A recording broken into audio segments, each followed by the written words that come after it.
Tonight, Georgia Congresswoman Marjorie Taylor Greene is speaking out about what led to her sudden decision to resign from Congress come this January. Atlanta News First, Alani Latang is live for us tonight in Midtown. And Alani, what is the Republicans saying tonight? So on X, Marjorie Taylor Greene, representative, is telling us that she's reported 773 death threats.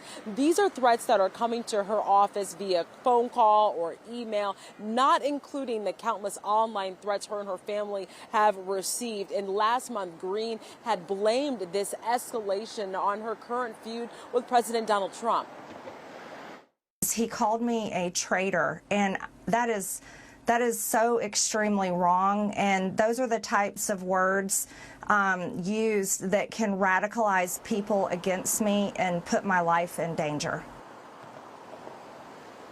And then Greene says after what Trump had said, new threats from people from her own party started to come in. She says assassination threats had been sent directly on her son.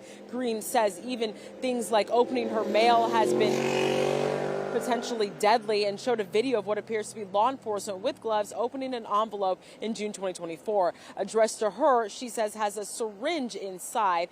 Representative Greene then tells Republicans to take a hard look in the mirror, throwing the blame back on the Trump administration. She adds a congressional Republican majority who takes orders from the White House and relinquishes all control to the executive branch is not serving the will of its voters. Now she ends with tweeting out that she says that death threats and political violence is out of control, and the political industrial complex is what's to blame for the division of the country. She ended by saying the American people are the only ones who can come together to save the country. It's still not clear who will take Greene's seat after her resignation in less than a month from now. But for now, reporting live in Midtown, I'm Alani Latang, Atlanta News First.